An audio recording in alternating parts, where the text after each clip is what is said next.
Right, so when you're calculating the magic box, you're actually calculating total flow. So we're looking to see if the patient's getting enough flow to meet their demands, which are usually between 40 and 45 liters per minute is kind of what we're going for, unless they give you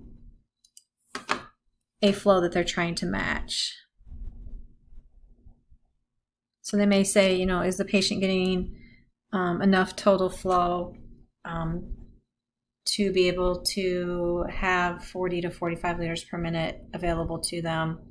They kind of word them a little bit different for each one, but to do the magic box, we're going to draw a box.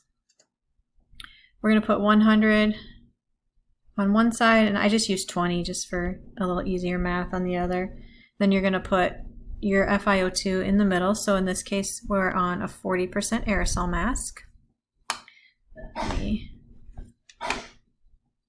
erase some of this so we don't get confused. And then we're going to subtract. So 100 minus 40 is 60, and 40 minus 20 is 20. And then we're going to take 60 divided by 20, and we get 3.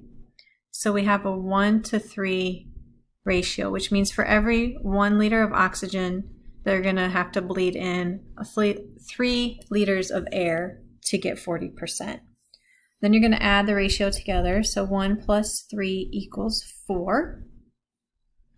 And then you're going to take that number and multiply it by your liters per minute. So this patient has their face mask running at 10 liters per minute. So you're going to take 4 times 10 equals 40.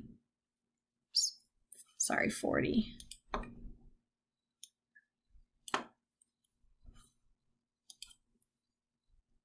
Liters per minute.